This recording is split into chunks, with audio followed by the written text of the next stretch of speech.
The charity of the week. So our charity of the week all this week is Cruse Bereavement Isle of Man. We've been hearing from Mary all about the charity, the background, what happens, what they do, how you can support them as well. But interestingly, Mary, we are actually talking today, the day after what was National Grief Awareness Day. And I did see something that you'd posted on your Facebook page with certain reminders about dealing with grief, because there really isn't one single way, is there? No, absolutely not. And it's different for everyone. And sometimes people can think they're mentally actually fine, but it's physically. They start getting pains in their stomach, or they start feeling headaches every day because they're not actually sitting and thinking through what are they actually processing, whether it's a journal, whether it's coming to us, or whatever activity gives them. And we talked about it on the way in, what gives you your Zen moment or vibe. So yes, it's different for everybody, and there's lots of different things that you, or even just somebody at the QB cuts you up and you react quite angrily and you think, that's actually not me. What's my normal behaviour like? And am I behaving slightly differently? And could it be grief? Yeah, I can imagine. And of course, the fact it was Grief Awareness Day, that's one of the crucial points, isn't it? The awareness of it, because it's not something we talk about. And certainly when it comes to death and bereavement, we're still not really talking about it enough. I think in Ireland it's probably our national pastime. Not quite, but we're very honest, and we do talk openly about death. And life and death are celebrated. But I think people do need to be a bit more open about it and say, it doesn't mean you start rushing up to everyone in Marks and Spencer and kind of other shops are available and start saying things, but it's just thinking about, can I talk about it? And I always say to people, take your lead from the person who's bereaved, because if they want to talk about it, fine, but don't throw yourself at them and give them a big hug. If actually they've got dressed, they've got out there and they kind of want a big smile on their face, and then suddenly someone starts rushing at them. So take the lead from them, and even saying how you doing or how are you can be answered anyway. I'm fine, I'm grand, I'm okay, whatever, but take the lead from them.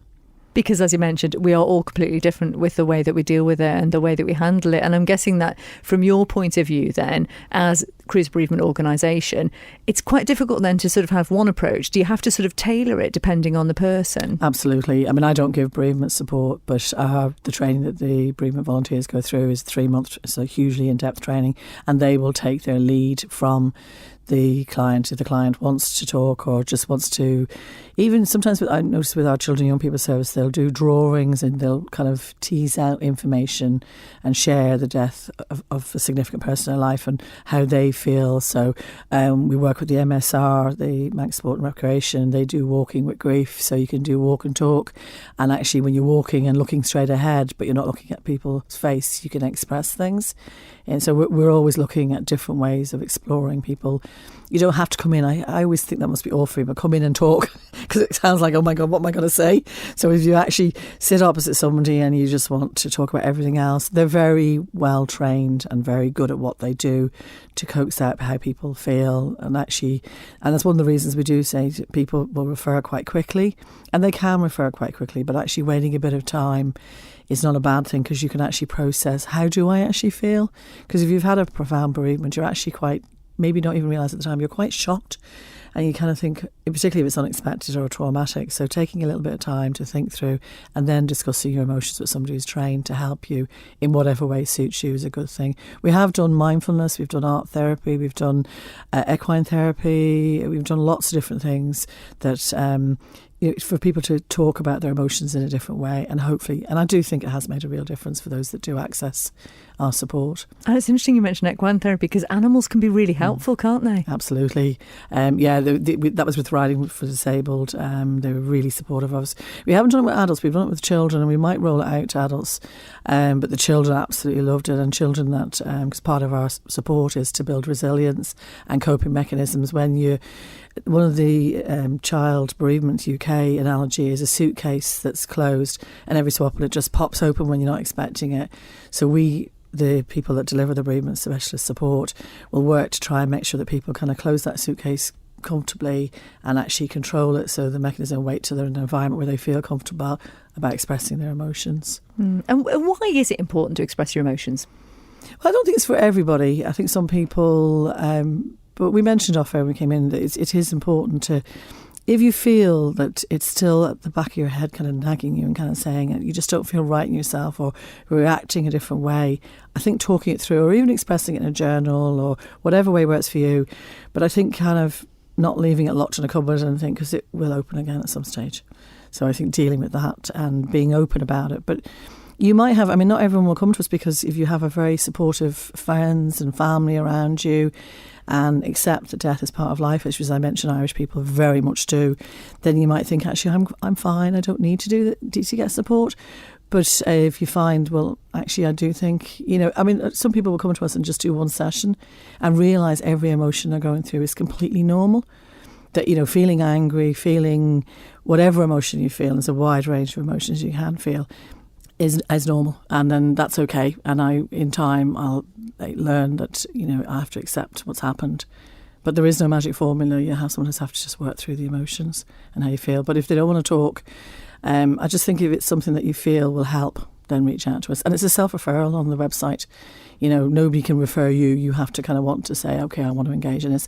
And if you come for one session or you come for 10 sessions, that's absolutely fine. But I know and I've seen the difference it does make to people who feel, okay, I can kind of cope with this now. Particularly if it's unexpected or traumatic. I think every death is very sad, but I think if you one day, your whole life just shifted, whether it's financially, whether it's someone who's, we mentioned before we went on air, about a significant person. It doesn't have to be a relative, mum, dad, a sibling, a grandparent, or somebody at work. It can be anyone that actually meant a lot to you in your life. And that could be anybody. You don't have to be related to the person, but somebody that you saw every morning that gave you a mug of coffee or just was kind of kind to you and you kind of liked them. So we'll talk about that. And on our website, it has information about what to do for death of all different type of people, and what the support could be. And you mentioned the workplace there. I mean, that's something that you do as a charity. You go into workplaces, don't you? We do. We do two types of support. We tend to go in. We're not a crisis support service. We can't do that. It's not what we actually function as. And obviously, crisis support is very specialised for mental health problems. But we do go into organisations, and if it's an unexpected death, and a couple of weeks later, you kind of feel that the HR team will reach out and say they're actually struggling. What do I do? Because you've got the empty chair, the empty desk, and some of the things are there. The person you don't actually know what to do. We'll work with the people, the organisation, try and give them some coping mechanisms for them. Just to see, and I also do how to have that awkward conversation in the workplace. It's paid for training, which we do quite a lot of as well. We did about 8 or 9 last year. So that's somebody, we do it through Zurich, but we also do it ourselves. So somebody think, well, actually, I do want to know, how do I support my staff? And the organisations, to me, that support their employees when they're going through a horrid time like that, employees will stay because they know at their lowest moment they were valued and treated well. And the organisations we have done it for have fed that back afterwards. So we can do it in an informal environment, we can do a chat about it, or we can do it as a workshop for 3.5 hours, which, as I say, is paid for. And they're delivered by 2, highly professional trainers. And I think because you don't know what's around the corner, and it has made a difference to organisations. And I think they feel that if these employees are valued, a lot of young people going to work now will look at their corporate social responsibility, look at their economic, whether they're all the different things, equality, diversity, inclusivity policy, but they'll also look to see if they have a bereavement policy and how they, it's putting someone at the centre of your staff or your employee at the centre of everything, and saying, well, how can we support and make sure that for some people they want to come back to work straight away, some people they want to stay for a bit of time. It's working with them. Obviously, after a couple of months, if they're just sitting at home not doing anything, that's not healthy either. So it's, and then we'll kind of work with colleagues in other mental health teams to see how we get people out. And we talked off air about people's resilience since COVID is not as strong as it used to be. So organisations like us and other organisations are there to try and build those coping mechanisms, because it is a tough world at the moment, and you add in an unexpected or traumatic bereavement, how do you cope? So we are the charity that will help them. And especially for difficult times at the moment for the young people as well. Absolutely. It's so different, the landscape for young people now, and that's something you're very keen to support the youth of the island, aren't you? Absolutely. We would never be kind of front to centre of something immediately, because it's not what we do. As I say, we're not crisis support. But if anyone feels it's a tough world, I think, for young people now. Even if you watch the documentary or the programme Adolescence, the language I mentioned earlier is very different, and what means something to them. And I think knowing that they can get support, talk through emotions. We work very closely with a lot of the schools. We've got some great staff in all the teams. We work very much with the clinical psychologists involved for development of education, sport and culture to make sure that there's a bereavement flow chart, that they know a death of a student but also death of a colleague or something in their families. Death is part of life, but the more we can have those conversations and have a process that's in place that knows this is exactly what we can do, then I think it's a really good thing for everyone. But yeah, I think it's tough having children. My children, thankfully, are a lot older, but it's tough. There's a lot of pressure on social media and all that. It must be awful for them to have that continually in your face. So yeah, we work to make sure on every level, we have children as young as 6, right up to, I think one lady was nearly 90. She said, I'm far too old. I'm like, you're never too old. And she came to us and we talked it through, and she only wanted 2 sessions. She just wanted to see. But it was really important to me, particularly I used to work at hospice, so that she had her experience. She didn't have a sad death because there was emotions that she hadn't actually talked through. So it was really important to me that she got that opportunity to actually talk to somebody and clear how she felt, and somebody neutral. And even when she rang and said, I'm far too old, I'm like, no, you're never too old. Talk through the emotions. And she was a lovely lady. So yeah, hopefully it made a difference, which I think we do. Yeah, and it is a process, isn't it, after all? I mean, it's not a one-stop shop. You don't sort of have one conversation, then it's gone. No, and I think making yourself aware that why you're acting in such a way could be grief, and then thinking, OK, I need some help, and then self-refer, probably take about 8 to 9 weeks at the moment to see somebody, which is to say it's not necessarily a bad thing, because you then, we're talking and listening therapy, and if you're too traumatised to come in and talk, it's not going to work. So take a bit of time. You refer as quickly as you like, but we probably tend to see about that length of period, and then think, OK. And for the children, particularly, children don't understand the concept of death till they're about 9, but they do understand the emotions and the sadness they feel. So we have a lot of resources which are funded by Manx Lottery Trust to make sure that they actually can access books and kind of try for a parent or a guardian or a carer just to talk through what's happened. And I think it's really important that you use the right words. Don't say they've gone asleep, but I hate that word, lost. They're not lost wandering around some field. Use the proper word. They say they have sadly died. And as I say, death is part of life. So we have to, it's horrible when every death is sad to somebody. So it's just making sure that you've got the right support at the right time. And we know as well that, part of our society that aren't necessarily that good about speaking about this is the men in our society. They're not that great about talking to each other. But you've actually addressed this to a certain extent in an upcoming podcast, haven't you? I have. We did one with What's the Skate with Percy, who's a great character. And I asked him, would he talk about bereavement? And I think he was a bit terrified it was going to be me sitting talking, because as we know, I can talk. But actually, no, what happened was our Jack, who's a young ambassador, he's 18. He came to us sadly when his dad died when he was 9.